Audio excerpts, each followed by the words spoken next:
Welcome everyone to Spring NEARC 2020. First up, me and Tom are going to cover what's new with ArcGIS. Some of this is a little bit of what we did during the user seminar sessions, a month ago now, but we've obviously changed it a little bit and updated it.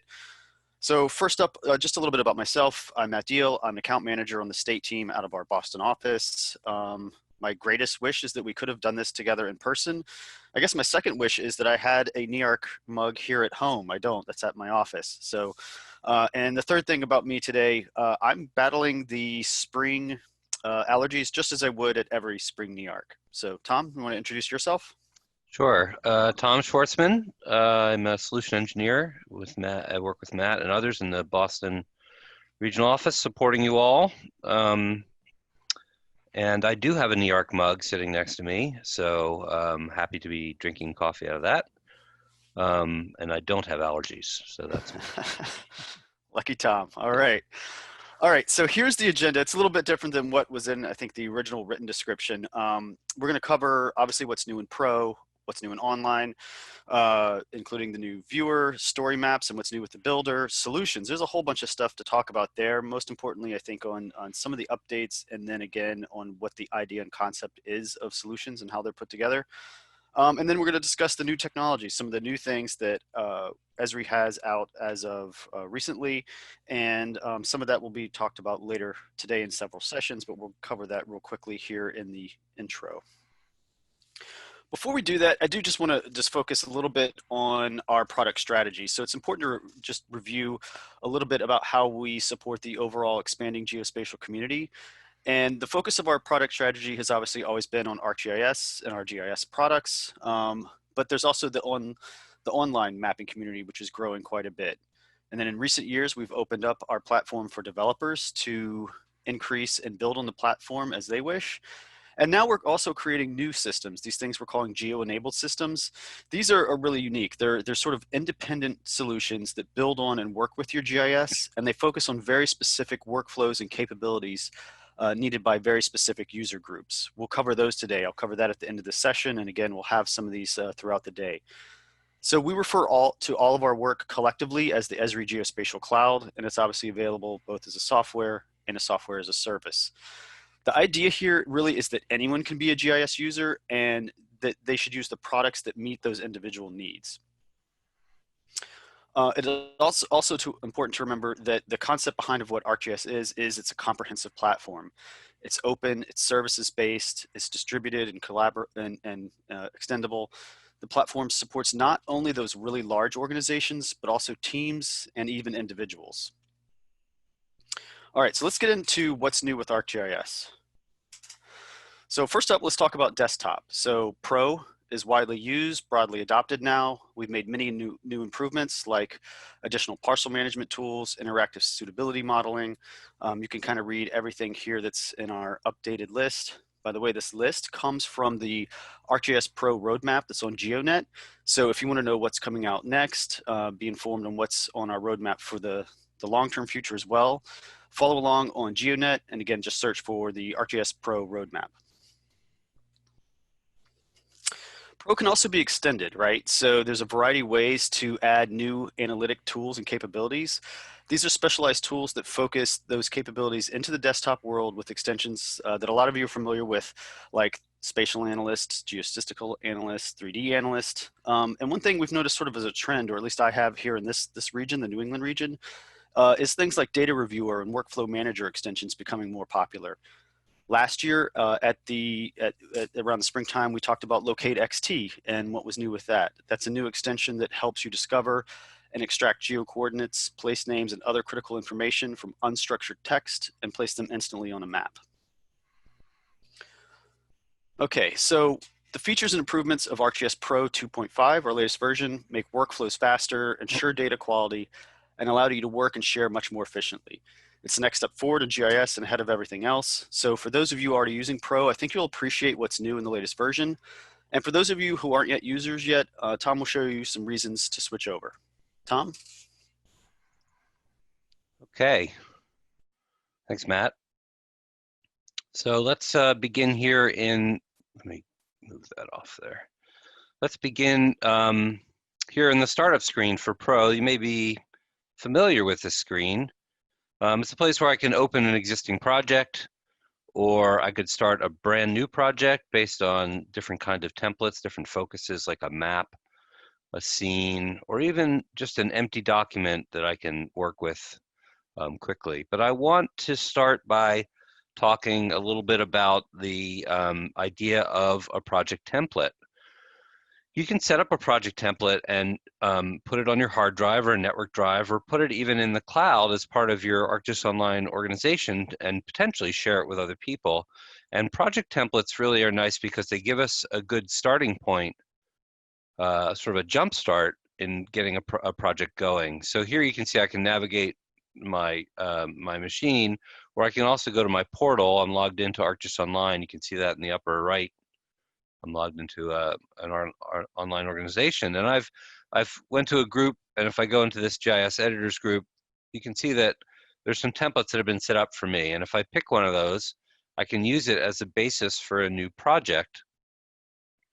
And when it opens, the nice thing about the template is it's going to have things already loaded for me. For instance, it might have styles, it might have layouts, connections to databases and folders, all ready for me to start with, so I don't have to load things over and over again.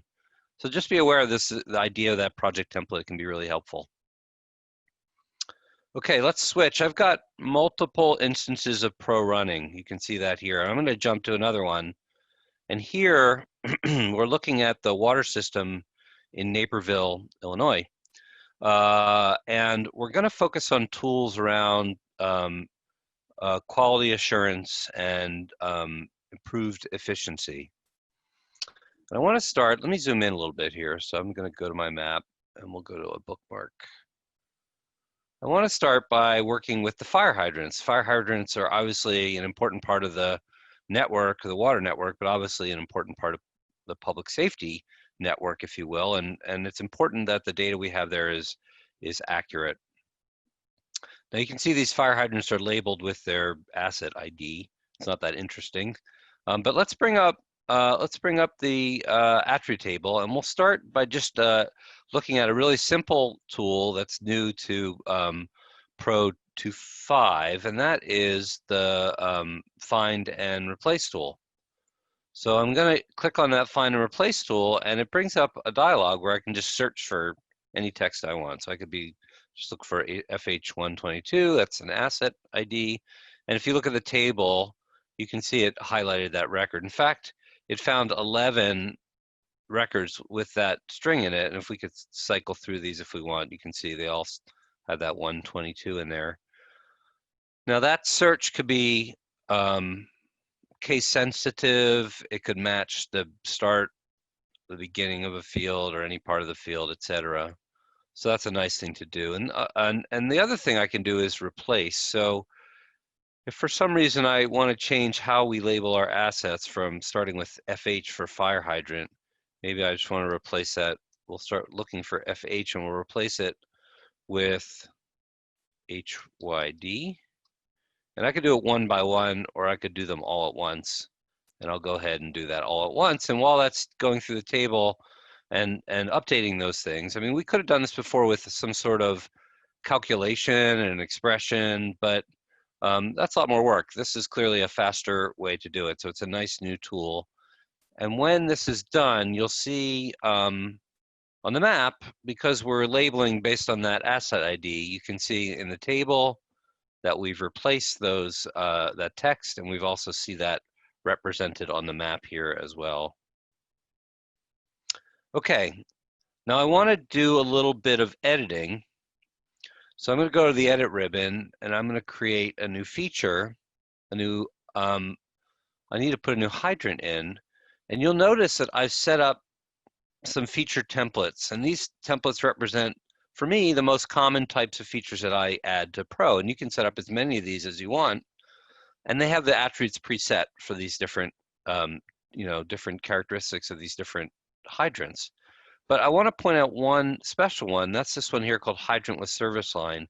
And that's actually something called a group template. And if you look, when I hover over it, when that little thing pops up, it's both a line and then a hydrant. So I've set this up that I can digitize the pipe, and when I finish that digitizing of that pipe, it will put the hydrant at the end of the pipe for me.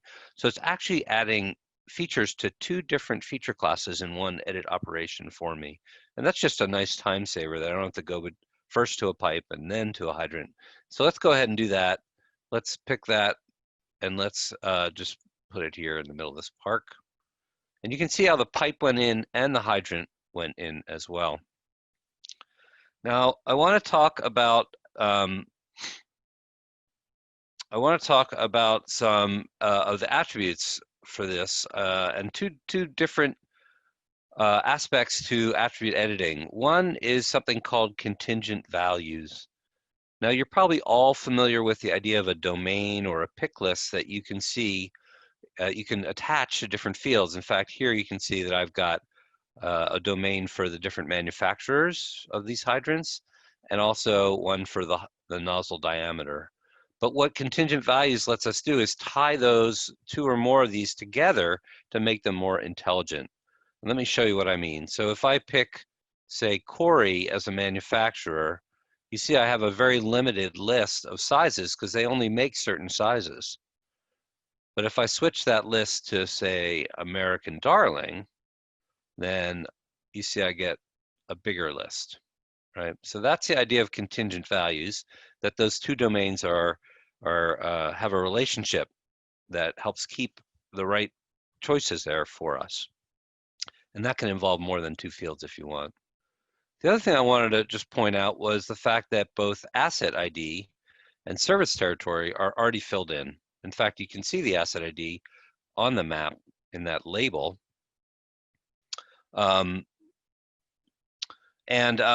These are actually using something called attribute rules.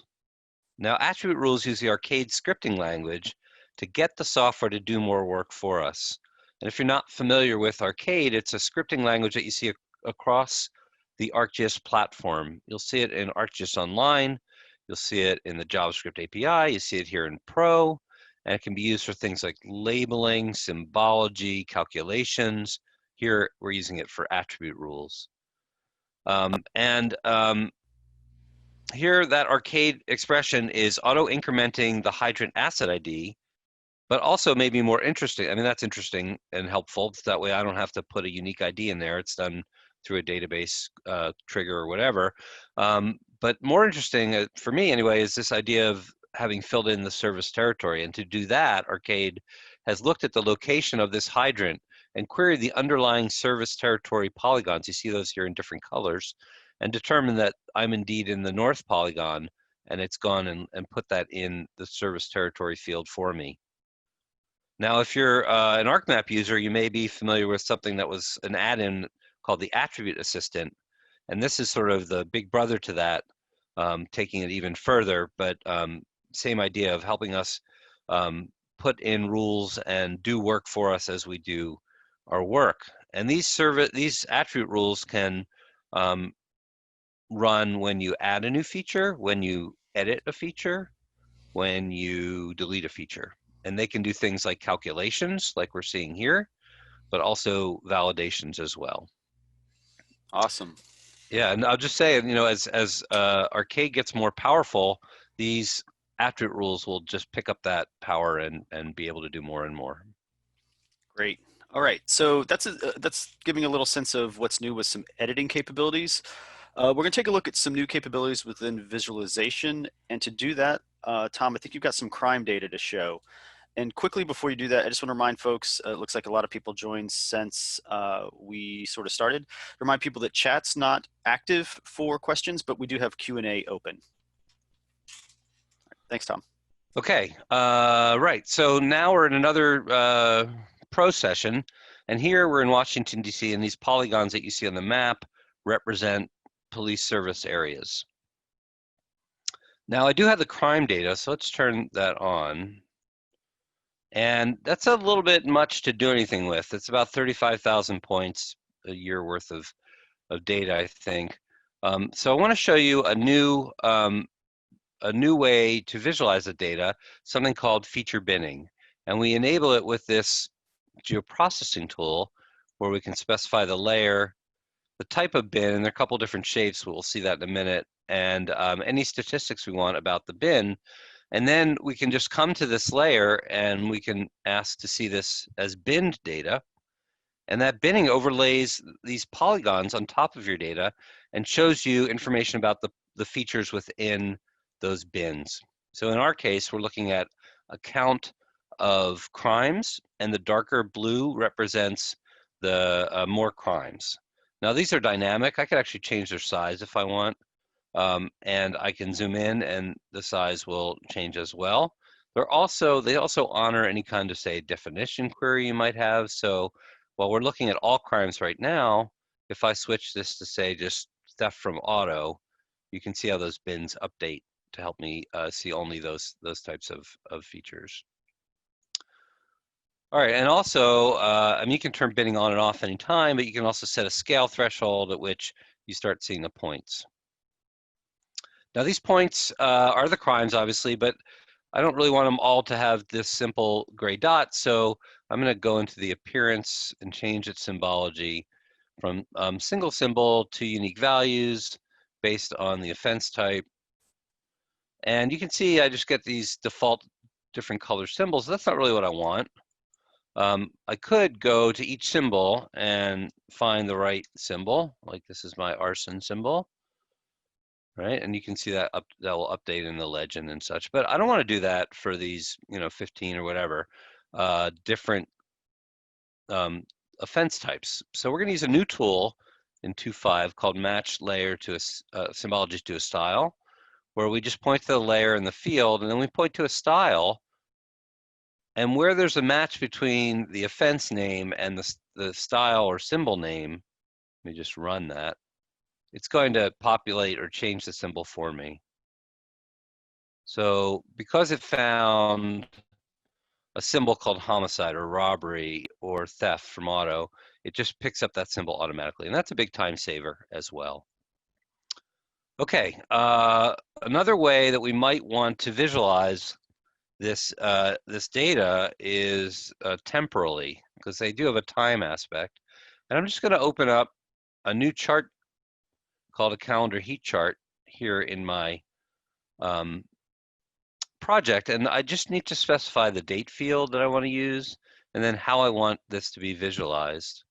And what we're looking at now is a chart that shows hour of the day across the bottom, day of week along the side, and it is the temporal distribution of all crimes. Now I could also come back here and say, well, I'm really only interested in theft from auto. An interesting pattern here, the darker colors are more crimes that you see during weekdays, Monday through Friday, that most of these theft from autos are reported at between 8 and 9 in the morning. And that's probably when people go out to their car to go to work and realize something's gone wrong. So that's kind of an interesting trend to see. All right, let's clear that out. Let's close that up. Okay, now let's switch from these crime incidents to the service areas. Now what I'd like to do is visualize these service areas based on summary information about the crimes within it. How many robberies, how many burglaries, etc. And to do that, I need to do a little bit of work, geoprocessing work, to take the polygons and overlay them with the points and get a summary of all the different types of crimes. And this is something I do fairly often, so I'd rather not have to go through those steps over and over again manually. But I've done it for these once already. And I want to show you that. You can see in my geoprocessing history, these joins and tabulates and pivots and such are what I did to get that summary information. And what's kind of cool at 2.5 now is to be able to highlight a bunch of your history, and then you can just right click and say, I want to create a model from that. And so, boom, it's done it for me, right? So it's created the model, and then I can rerun this model anytime. I could save the model. Models are great because they help document our work. I could share this model with someone else. I don't know if you noticed, but there's also an option here to write that out to a Python script. You can also do that here in the model builder window. You can see that here. Now, let me close that. Now, if Python is something that you like, then just be aware that new at 2.5 is the ability to open and create and edit Python notebooks from Jupyter notebooks from within ArcGIS Pro. It used to be the case that you had to run Jupyter notebooks externally to Pro, but now it's sort of built right in, and this will open in just a sec. At least I hope it will. There it goes. And if you're not familiar with Jupyter Notebooks, it's a great way to interactively work in Python and gives us access to all those libraries that we might use in Python, whether they be Esri libraries like ArcPy, or the ArcGIS API for Python, or other math and other libraries they might use.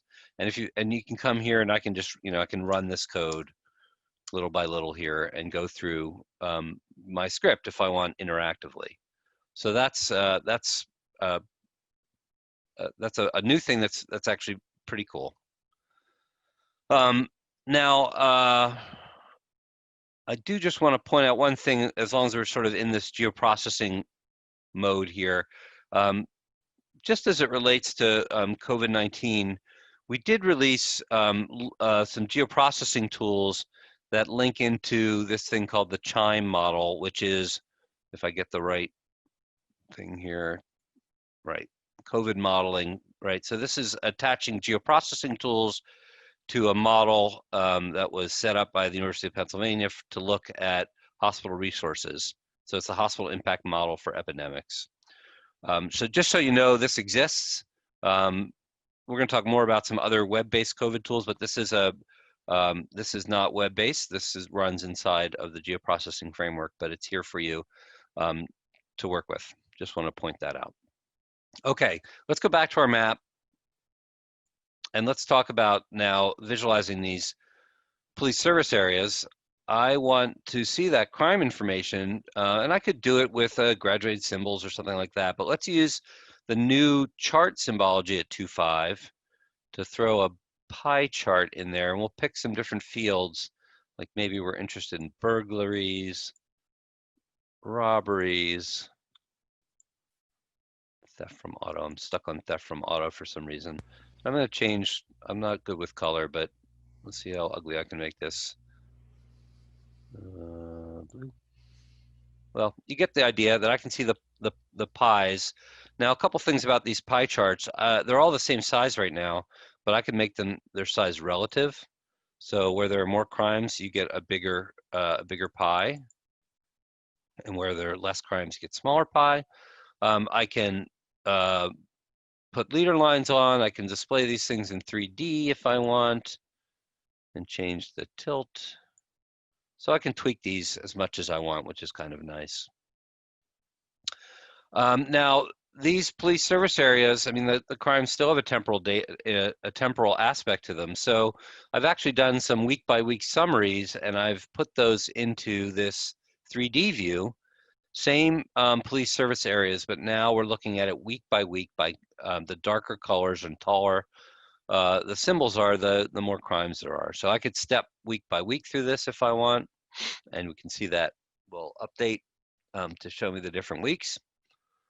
And there have been some improvements at 2.5 around some of the animation tools and vertical exaggeration. And so I whipped up this little video, just 10 seconds, to show you crimes against property and also people. And I think there's one against vehicles throughout the year. So that's kind of a cool way to visualize and to share that with others as well, that animation going forward. Nice work. Yeah, there's actually so much to show. It was hard to pick what we would focus on for a presentation like this. But so far we've seen and given a sense of what's new with some of the new editing capabilities. We covered some of the things that are new with visualization. And now I think we can go into a little bit of some options with printing and sharing. So Tom, can you show us that? Yeah, so sharing, Lots of ways to share, right? So there is a share tab here, share ribbon, excuse me. And one thing I just want to point out is that you can package up a map or a layer or a whole project if you want to give to someone else to use. So for instance, if I wanted someone to be able to take this map and work with it, I could create a map package, and that map package could live, I can make it a file, like on my hard drive, or I could upload it to my organization and share it that way. And that will wrap up all the information about this map and package it up for someone else to use. So that's a great way that we might choose to share if we wanted to. I mean, you can also share as web maps and other things. We're not going to get into that today, but this is a sort of a package for someone to use. This is a web map, obviously. And then we could also talk about the fact that we often need output of some sort. So I want to talk about that. I'm going to go to the insert ribbon, and we've always been able to create a new layout. And you can see all these different sizes that are sort of preset for you, and you could do a custom size if you wanted. But new at 2.5 is this import layout pull down, which actually exposes a gallery of layout designs. Now this gallery, where it lives and what's inside of it is under your control. You could put it on a network share so that everyone in your org got to use it.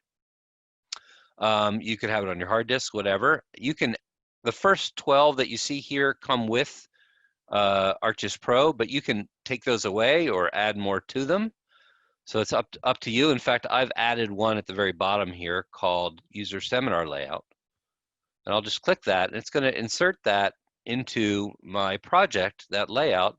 And all I have to do is go to this map frame and tell it which map I actually want to see inside of the frame. Now, once I've done that, I can now talk about output options.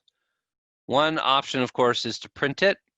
Now, the printing dialog used to be a pop-up that was sort of modal and stuck in your face, and now it's over here as a pane, and you get exposure to a lot more characteristics without having to dig into the menu system of your print dialog. So number of copies, black and white, portrait, landscape, etc. And also the tiling, you can see a preview. If I'm printing something big that my printer's paper size doesn't support, I could tile that into multiple pages, and then I get to tape it together, which is always the fun part. Anyway, so we have this new print layout, which also, I'll just point out, is it will print in the background. So that's new. The other older versions would make you wait. And here you can keep working while the printing is going on.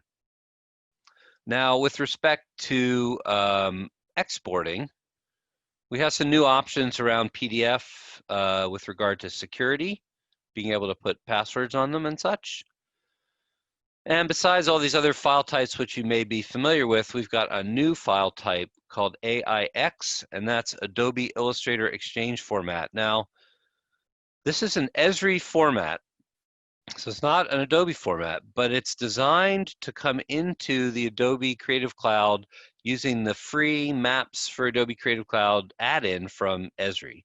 So if you have graphics professionals that are using Adobe Creative Cloud, and they can get that free add-in from Esri, and if they bring in this AIX file, it's well organized for them to take what you've done here and take it further in more of a design package. So just be aware that's a new file type that you can export to and use for your graphics professionals or people who use Adobe Illustrator. One more thing I wanted to show with regard to layouts. We've got this layout here of the Nile and the countries the Nile flows through, and then some descriptive text around that. And the text is fine, except it would be nice if it didn't overlap this darker countries. So I want to modify this. So new at 2.5 is the ability to reshape graphics on in a layout. Let me show you what I mean by that. So I've selected this text box, and I'm going to right click and I say I want to edit the vertices of this text box. And I'm going to go further. I'm just going to on this left edge, I'm going to right click and say I want to change it from a straight line segment to a curve. That looks a little crazy, but bear with me. So I'm going to add some vertices to this curve. I'm going to put one in here and I'm going to drag it, say, to here. Maybe I'll put one in here and drag that one to here. Maybe I'll swing this up a little bit. And just with a few clicks, I made this map a little more cartographically pleasing and maybe a little bit easier to read. So that's something that's new as well. All right, Tom, that's fantastic. First, you know, I think one thing with doing these virtually rather than being in person, we don't get some of the feedback, because I know you've shown a lot of stuff so far that different audiences, different folks will appreciate depending on the work that they do. So I'll give you a round of applause for a few things there. And I know people might have joined late to the meeting, so let's recap what we've seen so far. We covered Pro and some of the new things with version 2.5 and even I think a little bit of 2.4 there. We covered find and replace, feature binning, match by attribute, and how about Jupyter Notebooks and geoprocessing history. So what does all this really mean? It means that Pro makes workflows faster, ensures data quality, and allows you to work much more efficiently. So that's what we've captured so far and covered in our desktop product. So consider how all this makes Pro your go-to desktop GIS for data visualization and advanced analysis. So moving on from this, you know, where do we go next? So we just talked about desktop. Now let's talk about online, right? So ArcGIS Online is a complete system for, lost my place here. Sorry about that. For complete online environment for GIS. It allows millions of viewers to create maps with billions of views. There's a lot of new improvements, including the new map viewer, which we're going to cover, and support for location tracking. It's important to remember that ArcGIS Online provides that foundation for allowing capabilities for anyone, anywhere, on any device to access data and maps and apps with the system. And there's some updates to story maps. So of course, story maps are powered by ArcGIS Online, but we also have Map Viewer Beta, and this is the next generation map making tool for online and enterprise. This is built by using the ArcGIS API for JavaScript 4X. It supports new improved functionality, new features, and it's fast, intuitive, and flexible. So let's take a look. All right, so even though this map viewer is still in beta, we're going to see a lot more capabilities that are going to be expanded on from here on out. Now, this map viewer beta has a fresh new look, and it's designed sort of left to right with respect to authoring the map. So on the left, we have things, the base tools like adding layers, base map, saving, printing. And on the right, we have functions for refining those layers. So things like layer properties and styles and filters and pop-ups. So let's start by adding some data. So I'm going to go ahead and add a layer. I'm going to grab something from my organization. I'm going to grab this demographic layer and add it to the map. Now, this is a county level layer with a lot of demographic information, and it actually comes from the Living Atlas of the World. That is a curated set of data that you all have access to as part of ArcGIS Online. So just be aware that that Living Atlas, which is one of your choices here to search for, has tons of layers, demographic layer, natural resource layer, all kinds of interesting information that you can use in your maps and apps. Okay, now I want to change the base map. I sort of like the dark gray because it takes the emphasis off of the base map and puts it on my data. What I want to do with this map is try to answer a question of where are areas of high growth in the U.S. Because it's just interesting to me about where people are going or moving to, et cetera.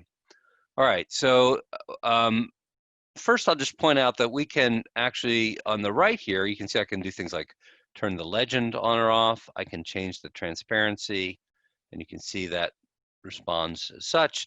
I can change at what scale the layer draws.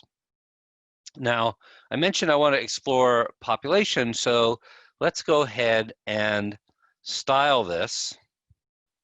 And I'm going to add a field to use for styling. And I got a lot of fields here, so there's a new thing here I can just search and filter out my fields. I'm just going to look at the total population. So we'll add that into the map. And smart mapping is going to draw these by default as the centroids, and the bigger the circle symbol, the higher the population. But I'm going to change that to this new style that we see in this map viewer beta of dot density mapping. And dot density mapping is good for, you know, polygon areas that have some sort of count field in them, whether it be number of cases or population or et cetera. And obviously the points don't represent actual locations of things. They're dispersed randomly through the polygon to give you a sense of the density within that space. And I have control, you know, some control over that, the colors and how big the dot, how many people, in this case, the dots represent, that kind of thing. So that's one way that we can do it. But you know what? I want to actually change this to not look at total population, but look at the growth rate, the annual growth rate. So I have as one of the attributes of these county polygons that annual growth rate. And let's display that. And I think we get a color ramp from a low growth rate, which could be negative, to a higher growth rate of, and you can see that the brighter blues are the higher growth rate areas.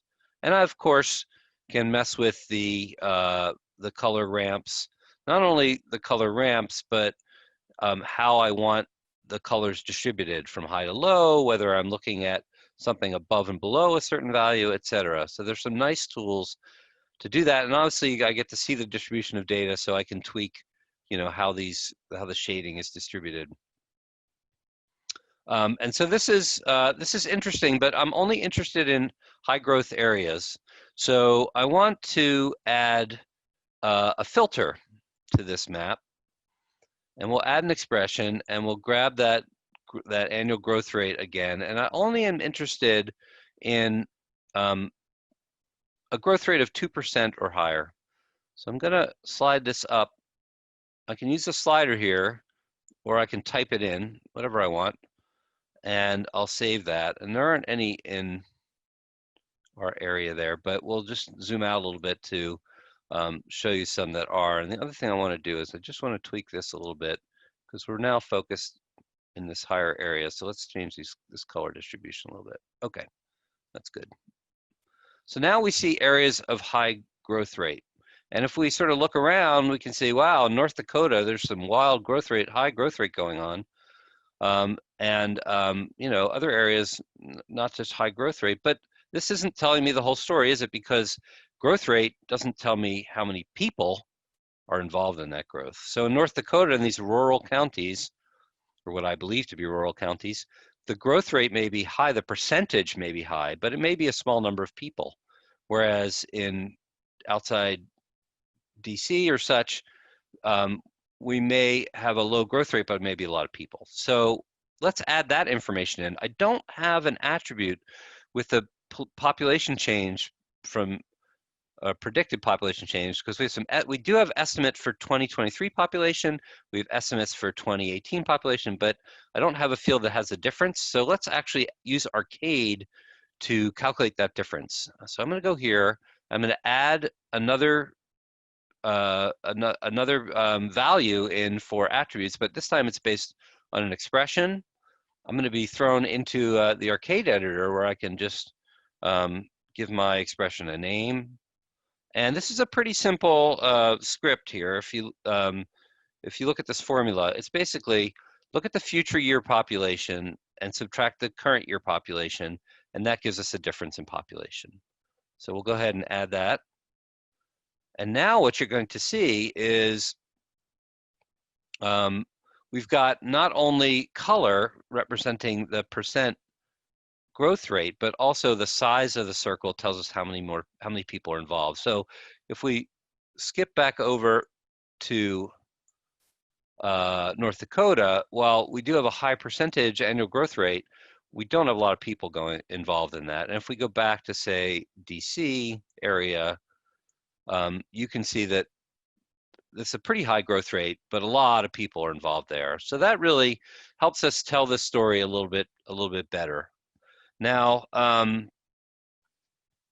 I also want to talk about pop-ups, because pop-ups have long been a cornerstone of a great web map. And in this new map viewer, we're given more freedom and control over pop-ups. So rather than having to choose between between things like an attribute list or a custom pop-up, you can mix and match those things. So let's go ahead and bring up the pop-up. Let me actually click on one of these so we can see the pop-up.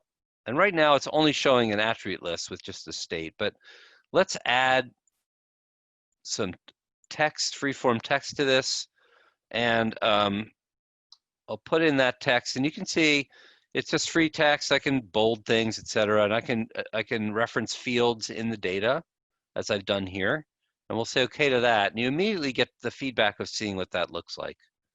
And I don't think I need this anymore, so I'm going to delete that. And now, with just a few clicks, I've been able to not only help tell the story better, but really describe what's going on. But there are lots of ways that we could share this map. We could put it in ArcGIS Online or Enterprise. We could print it. We could put it in a web app builder or a dashboard. But one of my favorite ways to combine all these things with other media, maps, and text, I want to do that to tell a more complete story. All right. Yeah, all those are great options, but obviously you're mentioning story maps. One of the things we want to do is talk about and show our new story maps beta. So, story maps have been available through ArcGIS Online for many years. They've become a much used way to inform and inspire people with stories that involve maps and location. Over the years, the story maps team has made lots of incremental improvements to that experience by introducing new templates, improving on old existing ones. But over the last year, the Story Maps team actually introduced something very different, and this is the new Story Map Builder. This wasn't one of those small incremental changes, as it was a giant leap forward. So first, before I say anything else, very quick important note that the Story Map templates you know and love are not going to go away anytime soon. The new Story Map Builder that Tom is showing here in the background contains many of those capabilities from our classic storytelling templates, but there's also dozens of new features. There's new capabilities, and they're being added with every new release. The ultimate goal several years from now is to eventually combine all of the things that you like most about our story map templates into one single flexible viewer. So Tom, if you don't mind, I know you're going through the steps of building one there, Yeah, but if you don't mind just showing maybe a finished one to show how it was all put together. sure. So you saw me sort of building this out. And let's take a look at a finished one, as Matt said. So you can see that we've put this nice picture here. We've got titles and some descriptive text. Here's that dot density map. Of course, these are all interactive maps, so I can play with them. Got some description of that. And then you can see how it changes to the growth rate map. And this has interspersed with it some graphs, some links to dashboards. You could embed dashboards if you want. And then something else called a slideshow, where I can actually walk through bookmarks in a map here and see different areas of interest. So with really just you saw me get about a third of the way through that in just a minute or two. It gets really easy to be able to do this kind of stuff right in the new story map builder. All right, awesome, Tom. So just to review, because we covered two things there quickly. We covered the map viewer beta and story maps together. And just to talk briefly, I think a lot of people got to see story maps builder, because we know during its beta period, a lot of people adopted it and took advantage of it and gave us feedback, which ultimately led to the improvements that you see in this version. But the online map viewer beta, that's something people probably haven't seen. So I think today, hopefully showing that, got people used to what it looks like, how it feels. I think we got some good Q&A going on in the Q&A section here. So again, thank you for showing all that. And again, for those of you that did log on and do the map viewer beta program, we really value your input as you help develop this software with us. One quick note before we move on. I think, Tom, we showed Jupyter Notebooks inside of Pro earlier. I think you had a note to talk about Jupyter Notebooks inside of ArcGIS Online as well. Yeah, that's right. Thanks, Matt. You see my screen again, I hope. Yes. Yeah, so new at, I think it was the March release of ArcGIS Online, we added Jupyter Notebooks inside of ArcGIS Online. Okay, so now you can actually do things in Jupyter Notebooks, but do it inside of your ArcGIS Online organization. So here's an example script that actually goes and gets some COVID-19 data from like the Johns Hopkins service and just does a few little things with it. And you can see it's Python, right, as we talked about before, and I can step through, you know, oops, I gotta reload. It's been sitting here too long. Sorry, guys. Let me reload that page.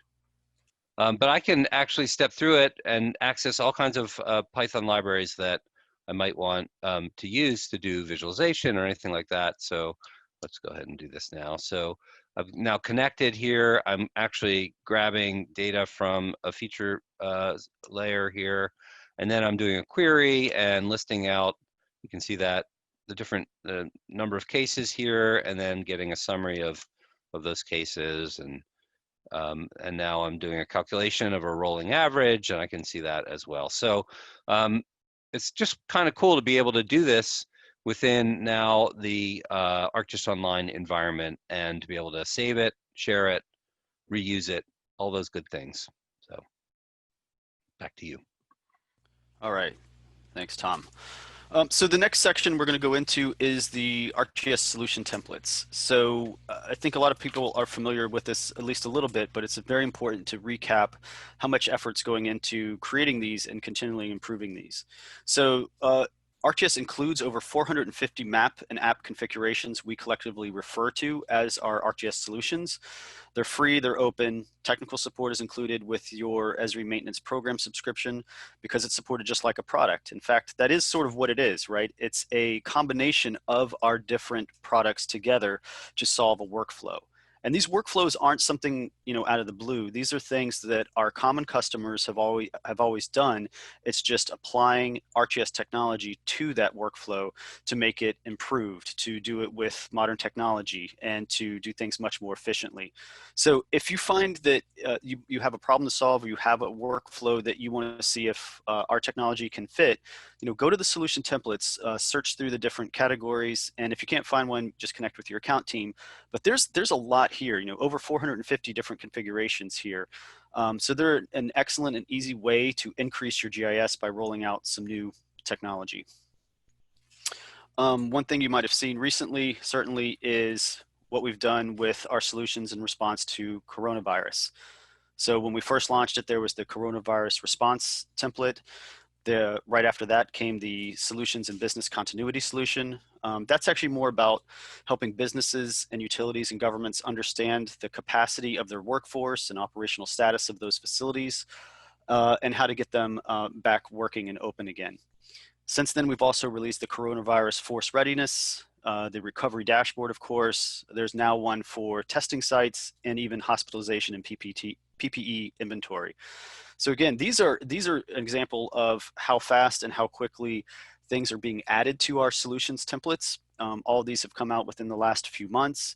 They continue to be updated as well. So once they're released, if there's an improvement that happens, we will update that current solution with a new update. So Tom is going to go through and show us a little bit about that page, how it's organized, and then also talk about the deployment tool for our solutions. All right, thanks, Matt.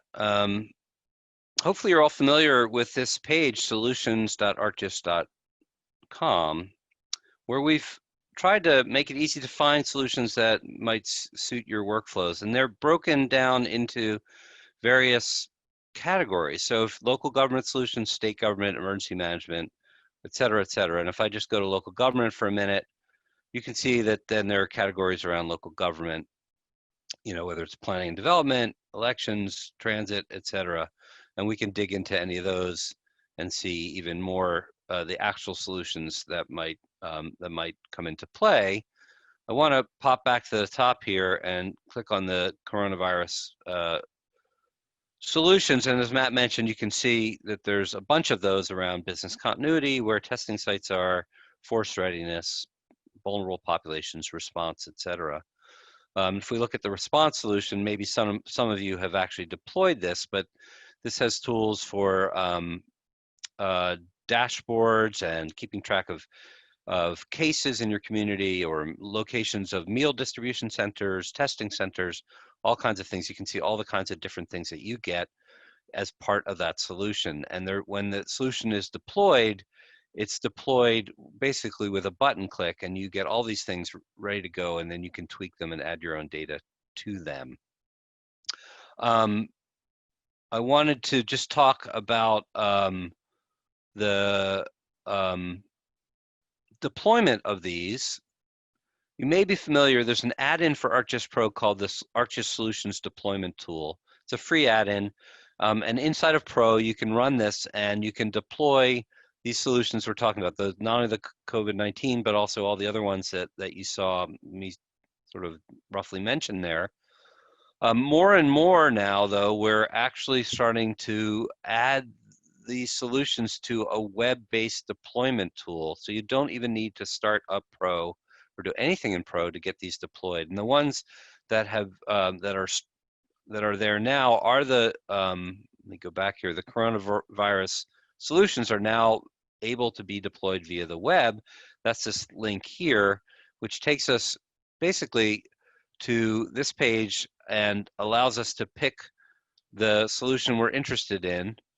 And with one button click, Get Now, it's going to lay down in your ArcGIS Online organization all of the feature layers. Could be there are survey forms, dashboards, web maps, web apps. All those things will be laid down for you to use. And so it really is a single click, whether you do it here in the web or do it through the Pro Solutions Deployment Tool. Be very easy. It's very easy to put these in play. And if we just take a quick look at, I've deployed this to my organization. This is the coronavirus response solution. I assume you're seeing my browser, assuming I shared correctly this time. You can see all the different things that are laid down for the coronavirus response solution. Now, you don't have to use all these things. Maybe you're not interested in meal sites or community closings or school closings because the whole state of Massachusetts is closed right now, or it's almost summer, whatever. But you can pick and choose what you want to use. And there's now a new item type here that's called a solution that in ArcGIS Online that you can see actually lays out the solution. It shows you all the different pieces of the solution, and it shows you, for instance, the different things, say, around meal sites, if you want to be looking at meal sites and where people can pick up lunches or breakfast or whatever. It shows you what layers involved, what maps, what apps, all that kind of thing, which is really helpful to get a sense of how this thing is put together. So very easy to deploy. I know Mark has a session after lunch looking at some of these solutions, so I'm not going to go into the solutions themselves right now, but just know that this does the work for you and makes it easy to pick up and run with it. Yeah, thank you, Tom. I think the important thing about showing this part in the What's New section was to make sure people understood what solutions were, right? A configuration of a whole bunch of software. Two, that you select the portions of that solution that work for you, the things you're looking to solve. It doesn't mean you have to use everything that's in a solution, but certainly you're looking at that particular solution because it does solve a workflow. So pieces work out of the entire thing as well. And then, of course, the deployment tool I think was important. All right, Tom, I'm going to take back control from you for a second. Okay. If you're done with that. Yep. All right. One more thing I do want to mention before because we were talking about coronavirus and the solutions and everything, I do want to just point out quickly that there's a lot of information about coronavirus and the solutions and data and associated other solutions and data with that. So there is a new Geonet community that is very helpful. It has a lot of these things in one sort of location, easy to see. So just want to point that out if folks weren't already aware. On Geonet, there is a new coronavirus community to be aware of. And now to move on a little bit to talk about some new things. Let's talk about some new technology that Esri has. So first, I want to talk about the overall idea and concept of the Esri GeoEnabled Systems. So these are cool because it really is a different way to think about GIS. These are independent solutions. They're delivered as one thing to support a focused workflow. So we're going to cover some examples of that, but really important to remember that these are different systems. They can be standalone or they can be implemented with or without integration with your enterprise GIS. So that's what we're calling a geo-enabled system. And so, for example, one of these is ArcGIS Indoors. ArcGIS Indoors is a complete system for indoor mapping. It's used to create a connected workspace. It enables people in that workplace to share a common operating picture of their environment. Workplace maps provide the means to quickly understand activities happening within that space, access the identity, status, and location of the resources supporting those activities. And executives and operations personnel can visualize where those resources need to be allocated and keep the organization running optimally by providing wayfinding, routing, location sharing to everyone within that organization. The increase in productivity drives organizational value, saving time, effort, and money. As you can expect, this is actually one of those things that's looked at now by universities and campuses on how they can respond to coronavirus. And again, it's not just for one particular individual. There's actually a series of apps for a lot of things. It's for those business owners, it's for operators, it's for employees themselves, but also visitors coming to those properties and those campuses. So that's what Indoors is. Another example of a geo-enabled system is analytics for IoT. So ArcGIS Analytics for IoT, this is probably the newest one of these that I'll be talking about. It's a real-time and big data processing and analysis capability of ArcGIS Online. It enables users to ingest, visualize, and analyze spatial real-time and big data to gain new insights and take action. You can explore your streaming IoT data on maps and dashboards so you can identify those temporal patterns and extract location-based intelligence, all while working at scale in the cloud. So smart cities, federal agencies, utilities, transportation, oil and gas, also retail customers can start leveraging spatial and real-time data to gain real-time visibility into day-to-day operations to make better decisions and increase situational awareness. We do have a session on this coming up, actually, yeah, right after this session. So right at 10 o'clock, Krithika will be presenting on ArcGIS Analytics for IoT. Since this is one of the newer ones, I do think it's something to pay attention to and look at. And then there's Mission. So ArcGIS Mission is all about mission planning. So what's a mission? It's a thing like a fire or an emergency or even an event like the Super Bowl or a big sporting event. It's where you have people deployed and you want to have real-time peer-to-peer communication using maps. It's a situation awareness tool for mission management software solution that provides organizations with a comprehensive understanding of the operating environment. Team members can track, monitor, and coordinate movement with location sharing, of course, that peer-to-peer communication, and it provides the ability to assign teams, designate maps, share documents for mission operators, providing an all-inclusive solution that gives teams the ability to make better decisions from a single authoritative system of record. And again, who are the users? It's, of course, you might think first originally of emergency responders and security operations, but really it's anywhere you have people deployed. It's not just for emergency situations, it's anywhere people deployed and you want to have peer-to-peer communication using maps. All right, I do want to talk a moment about the ArcGIS Boston Hub. So every regional office in Esri has their own hub. I do want to point out here in this beginning session that some of the resources that we'll be showing in the sessions can be found here on the Esri Boston Hub. You can participate, you can follow the hub itself, our regional hub or one of the other ones if you'd like. And it's a way to see who's in the office, what's happening in that region in the geospatial community. So we do encourage you to sign up, follow that office so you can get information about what's happening. There's resources on there. Again, like from today, there'll be some links on some things we mentioned that will be there. There'll be some videos. There's also things like news, so things that's happening in the region. There's also events that are happening in the region. So please follow the Esri Boston Hub. And let's quickly recap kind of what we talked about today. We covered what's new with ArcGIS, where the direction is that we're headed with a few things. We talked about our desktop environment with Pro. We showed a lot of what was happening with online. We couldn't show everything, but we definitely, I think, piqued your interest for a few things. We showed what we thought was most important. We talked about story maps and the new builder. We talked about solutions and how they're improving, and that even if there's not one today that might fit your needs, I think if you keep paying attention to the solutions and keep asking your Esri team, hey, what's coming out next, you'll see those continually to be evolved. So that's new solutions coming out as well as old ones being improved. We talked about new technologies. That's our GeoEnabled Systems, a little bit about Indoors, Analytics for IoT, and Mission. So that's going to wrap up for the what's new section here for the NEARC Spring 2020 virtual event. Thank you, everyone.